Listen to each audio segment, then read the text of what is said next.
Assistant professor Navyug कन्या महाविद्यालय लखनऊ में हिंदी विभाग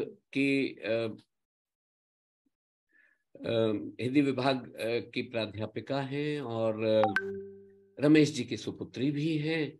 तो मैं चाहूंगा कि कार्यक्रम के इस अंश में, इस भाग में हम अपूर्वा जी से उनके पिता के विषय में कुछ सुने, कुछ जाने, जो भी आपका मन करे। अपूर्वा जी, बहुत धन्यवाद। जी, सभी को मेरा फिर से एक बार प्रणाम है। हमारे गुरुजन भी हैं यहाँ उपस्थित, परिवार के लोग भी हैं। पिताजी के बारे में मैं जो अपने संस्मरण है वो बताती हूँ कि मैंने बचपन से ही उनको अपने गुरु के रूप में उन्होंने मुझे पढ़ाया। और एक जो पिता जब पुत्री को पढ़ाता है, शिक्षा देता है, तो वो जो शिक्षा थी वो मतलब मैं आपको बताती हूँ कि वो जो मुझे पढ़ा देते थे वो मुझे याद हो जाता था, और वही चीज कोई और पढ़ाता था तो मुझे समझ में नहीं आती थी। तो मैं घर आके उनसे कहती थी कि आप पढ़ाइए मुझे। तो कहते थे ठीक है हम पढ़ाते, तुम बताओ क्या तुम्हें क्या समझ में नहीं आ रहा। तो वो जैसे ही जिस ढंग से मुझे पढ़ाते थे वो मुझे सब समझ में आ जाता था। तो ऐसा कुछ उनसे मेरा ऐसा जुड़ाव रहा, ऐसा लगाव रहा। और धीरे धीरे मैंने एमए किया, फिर एमए के बाद पीएचडी, फिर विवाह हुआ मेरा। मेरे दोनों बच्चे, उन्हीं के सामने दोनों के नाम उन्होंने ही रखे थे, शिवांक और शिवा। पिताजी बहुत एक उनकी आदत थी कि वो लड़कियों के ससुराल में सास से बहुत डरते थे। तो एक उन्होंने कविता लिखी थी, जब भी कोई लड़कियां आती थी ससुराल से तो पूछते थे बेटा ये बताओ तुम्हारी सास चिली सॉस है कि टोमेटो सॉस है। तो हम लोग बहुत हंसते थे कि ये क्या आप पूछ रहे हैं। तो कहते थे नहीं बताने दो कि किस तरह की सास है। तो उनको कुछ ऐसा मतलब था कि वो हमेशा इस तरीके की मजाकिया बातें करके लोगों को हंसाते रहते थे। किसी भी तरीके से कोई गुस्सा नहीं, कोई दुख नहीं, कोई अवसाद नहीं। और बचपन से मैंने उनसे पढ़ाई भी की, और माँ ने मुझे नृत्य की भी शिक्षा दी, संगीत की शिक्षा दी। सब में मेरा हमेशा कि हाँ जाओ ये करो, कविता लिखो, कहानियां लिखो, ऐसे मुझे प्रेरित करते रहते थे। लिखा करो, कुछ पढ़ा करो। हमेशा कोई नई किताब आई तो तुरंत लाके मुझे देते थे कि इसको पढ़ो, देखो इसमें ये कहानी लिखी है। सरिता सरिता तो मेरे पास इतनी ज्यादा थी कि हर महीने सरिता की मैं कहानियां पढ़ती थी, और फिर उनसे मैं डिस्कस भी करती थी कि इस कहानी का अंत ऐसे हुआ पिताजी, इस कहानी का। तो कहते हाँ ये इस तरीके का जीवन मूल्य भी जो उसमें थे वो समझाते रहते थे। तो इस तरीके से मेरा हुआ, पढ़ाई हुई, फिर विवाह हुआ। और बहुत जैसे जीवन की जो ऐसे बातें वो मुझे समझाते थे कि हंसते रहो, और दूसरे जो व्यक्ति है उससे उसकी बात पूछो, ये नहीं कि तुम अपनी ही बातें बताते रहो। ये उन्होंने मुझे हमेशा सिखाया कि तुम्हारे घर कोई भी आए तो उसको बैठा लो, पानी पिलाओ, कुछ खिलाओ, और ये कहो कि तुम्हारा क्या हाल है, तुम्हारा बच्चा कैसा है, तुम्हारे घर में क्या चल रहा है। तो ये जो बातें उन्होंने मुझे सिखाई वो आज भी जब मैं उन बातों से अपने जीवन में आगे बढ़ रही हूँ तो मुझे बहुत मदद मिलती है। मतलब दूसरों का हाल पूछो, किसी कोई भूखा हो तो उसे खाना जरूर खिलाओ, आपके घर कोई आए। तो ये सब उनके जो गुण थे वो उन्होंने मुझे दिए। शांत रहो, हंसते रहो, होगा वही तो जो ईश्वर चाहेगा। आप ये क्यों करते हैं। श्रद्धा और सबूरी, साईं बाबा के भी भक्त थे पिताजी, बहुत साईं बाबा की पूजा करते थे, शिरडी जाते थे। तो दो बातें सिखाते थे, श्रद्धा और सबूरी। सब्र रखो, श्रद्धा, समय आने पर सब कुछ मिलेगा। कभी जीवन में इस तरीके से परेशान नहीं होना।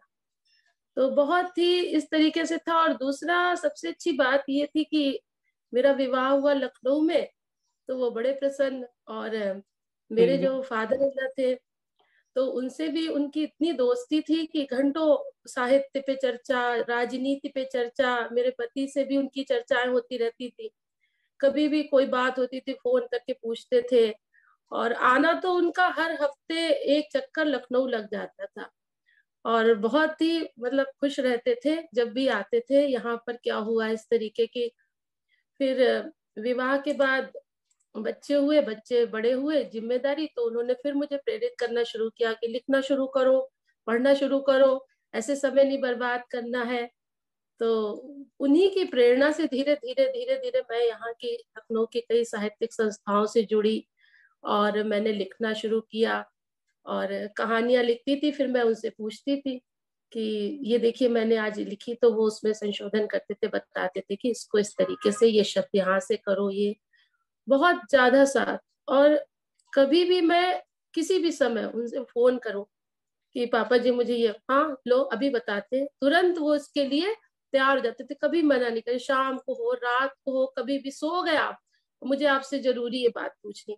हाँ हाँ बता रहे, नहीं सोए नहीं थे, ऐसे कहते थे। भले ही सो गए हो लेकिन कभी नहीं बता, ये कार्य करते थे और मुझे तुरंत वो चीजें बताते थे। तो उनके जाने के बाद से मेरे जीवन में तो जो खालीपना है वो तो मैं कह ही नहीं सकती हूँ कि मैंने अपने गुरु को, मैंने अपने पिता को जो खोया है। और इस तरीके से जो भी बातें थी मैं उनसे शेयर करती थी, एक पिता की तरह, एक अपने साहित्यिक गुरु की तरह। तो आज मैं बहुत ही, मुझे अच्छा लग रहा है कि उनकी याद में, स्मृति में ये कार्यक्रम कर पा रहे हैं ऑनलाइन, और जल्दी ही ऑफलाइन भी कोई कार्यक्रम हम सोचेंगे। जैसे कि सर ने कहा है कि उनके धरती के ईश्वर की नाट्य, उनका मन था धरती के ईश्वर, जो उनकी कृति थी, वो मेरे से बोले थे कि इसको मंचित करवाना है, मैं चाहता हूँ इसको मंचित हो। और उस समय कुछ कोविड काल आ गया और मैं 2-3 लोगों से बात भी करी थी, लेकिन मैं नहीं कर पाई। लेकिन मैं इसको करवाऊंगी, मैंने यहाँ पर लखनऊ में 2-3 नाट्य संस्थाओं से बात कर रखी है। और अब जैसे सर ने कहा नतोहम राम वल्लभाम, वो भी बहुत अनोखी कृति है उनकी, वो जरूर सबको पढ़नी चाहिए। उसमें जो उन्होंने बातें लिखी हैं वो एक दाम्पत्य जीवन की बहुत ही अद्भुत बातें हैं। आज तो उस पर चर्चा नहीं हो पा रही है, शब्द वेणु ही है, लेकिन आगे मैं अमूल्य भैया से कहूंगी कि एक काव्यांजलि नतोहम राम वल्लभाम पे जरूर हो, जिसमें उनकी इस कृति की भी चर्चाएं हो। और कुछ ये मैं उनकी डायरियां ले आई थी वहां से, तो बहुत अच्छी अच्छी बातें वो लिखते रहते थे। तो कुछ 2-4 बातें मैं आपको उनकी बातें सुनाना चाहती हूँ, जीवन से जुड़ी हुई। एक उन्होंने शेर लिखा, आंधियों तुमने दरख्तों को गिराया होगा, आंधियों तुमने दरख्तों को गिराया होगा, फूल से लिपटी हुई तितली को गिरा करके देखा, फूल से लिपटी हुई तितली को गिरा के देखा। तो ये वो अपना लिखते रहते थे। और इसी तरीके की उनकी बहुत सी बातें हैं जो मेरे मन में है और मैं उनको आत्मसात करे हुए हूँ। एक और उनका कबीर उन्हें बहुत पसंद थे, राम का तो लिखते थे लेकिन कबीर पे अमूल भैया को भी पता होगा कि अक्सर चर्चाएं चलती थी। तो एक उन्होंने अपनी डायरी में ये संस्मरण लिख रखा है कि कबीर से एक सिपाही आकर कहता है कि बादशाह आ रहा है, हटो। और कबीर सो रहे थे, तो कबीर ने कहा नहीं मुझे सोने दो। तो कबीर कहते हैं उससे कहो शहंशाह सो रहा है। कबीर ने बोला कि उससे कहो शहंशाह सो रहा है। तो वह उतर गया घोड़े से और बोला तू शहंशाह कैसे है। तो उसने पूछा तू बादशाह कैसे है। बोले 99 युद्ध जीत चुका हूँ, मैं बादशाह। तो कबीर ने कहा अब क्या करेगा। बोले एक देश और जीतूंगा। तो कबीर बोले उसके बाद क्या करेगा। कहता फिर चाह नहीं। तो कबीर बोले चाह गई चिंता गई मनुआ मनुआ बेपरवाह, बेपरवाह। इनको कछु न चाहिए क्या सोई खूब, शहंशाह, मैं तो, मुझे तो क्या कुछ नहीं चाहिए, मैं तो क्या बात, शहंशाह। क्या बात। तो ये उनकी डायरी में उनके हाथ से लिखे हुए संस्मरण है। मैं पढ़ती रहती हूँ उनको, जब भी मुझे मौका मिलता है या कभी मेरा मन व्यथित होता है तो मैं उनको पढ़ती रहती हूँ। तो ऐसे कई डायरियां उनकी हैं जिनमें उनके इस तरीके के लिखे हुए हैं। और आज बहुत ही अच्छा सहयोग है, सभी लोग जुड़े हुए, तो सभी को आज समय चाहिए, तो आज मैं उनको प्रणाम करती हूँ और आप सभी का धन्यवाद करती हूँ। बहुत आभार आपका। और आपको साधुवाद कि अपने पिता की जो धरोहर है उसको आपने ऐसे संभाला हुआ है अपने जीवन के रूप में, जीवंत रूप में। और यहाँ इस मौके पर मैं एक दो बातें तो ये है कि जो जो उल्लेख अपूर्वा ने किए, उन बातों पे हम जाना चाहें, पर उससे ज्यादा जरूरी एक और गहरी कुछ मैं भावना आपके सामने इसी मौके पे प्रस्तुत करना चाहता हूं। और मैं फिर कहूंगा कि जिनके लिए काव्यांजलि नई है, और मैं जानता हूं आज बहुत साथी ऐसे हैं, वो हमारे वरिष्ठ गुरुजन भी हो सकते हैं, उनके लिए काव्यांजलि नई है। तो काव्यांजलि का जो रस और स्वरूप है वो आप अगर फिर यहाँ आ पाएंगे, आना चाहेंगे, आपका स्वागत है, तो आप उसको जान पाएंगे। तो यहाँ की यात्रा कुछ ऐसे ही चलती है। जहां बात जिस भाव भूमि पे है, मैं उस भाव भूमि को आगे बढ़ाते हुए रमेश तिवारी जी का, वीरान फर्रुखाबादी जी का, या रमेश तिवारी विराम जी का जो मोल, जो मूल्य है हम में से न जाने कितनों के लिए, वो उनका एक व्यापक परिवार है। चाहे वो उनके पुत्र पुत्री हो, चाहे वो उनसे किसी न किसी रूप में जुड़े, उनकी रचनाओं के जरिए या उनके व्यक्तित्व के जरिए। तो एक कविता मैं रमेश तिवारी जी की स्मृति को यहां समर्पित करना चाहूंगा। ये मेरे हृदय की भावना है। अल्फाज निदा फाजली के हैं, लेकिन बस कह मैं रहा हूं अपने आत्मा के स्वर में। तुम्हारी कब्र पर मैं फातिहा पढ़ने नहीं आया, मुझे मालूम था तुम मर नहीं सकते। मेरे लिए रमेश तिवारी मरे नहीं है। तुम्हारी कब्र पर मैं फातिहा पढ़ने नहीं आया, मुझे मालूम था तुम मर नहीं सकते। तुम्हारी मौत की सच्ची खबर जिसने उड़ाई थी वो झूठा था। तुम्हारी मौत की सच्ची खबर जिसने उड़ाई थी वो झूठा था। वो तुम कब थे?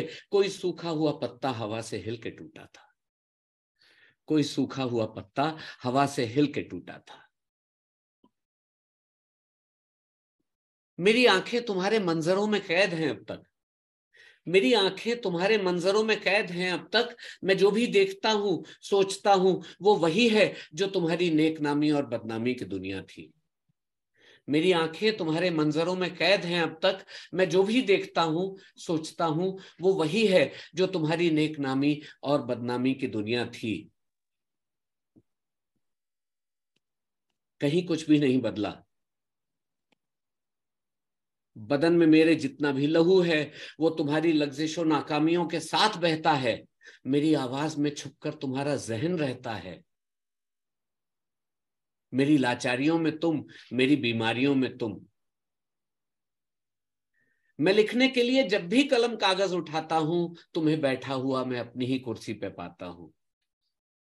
मैं लिखने के लिए जब भी कलम कागज उठाता हूं, तुम्हें बैठा हुआ मैं अपनी ही कुर्सी पे पाता हूं। कहीं कुछ भी नहीं बदला। मेरी बीमारियों में तुम, मेरी लाचारियों में तुम। तुम्हारी कब्र पर जिसने तुम्हारा नाम लिखा है वो झूठा है। तुम्हारी कब्र पर जिसने तुम्हारा नाम लिखा है वो झूठा है। तुम्हारी कब्र में मैं दफन हूं, तुम मुझ में जिंदा हो। तुम्हारी कब्र में मैं दफन हूं, तुम मुझ में जिंदा हो। कभी फुर्सत मिले तो फातिहा पढ़ने चले आना। तुम्हारी कब्र पर मैं फातिहा पढ़ने नहीं आया।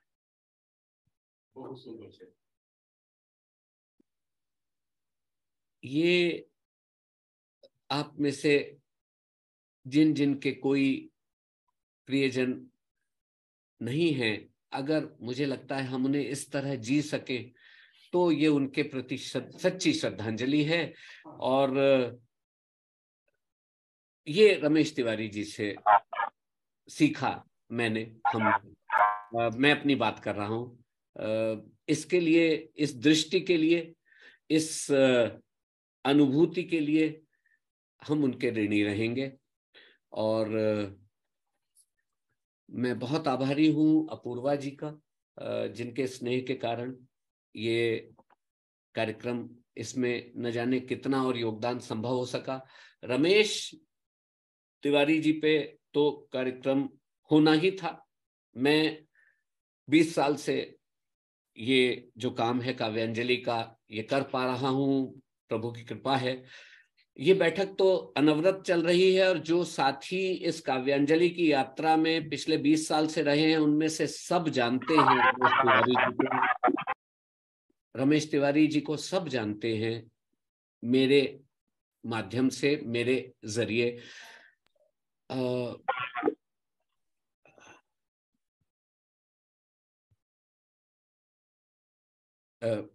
एक मिनट मुझे मौका।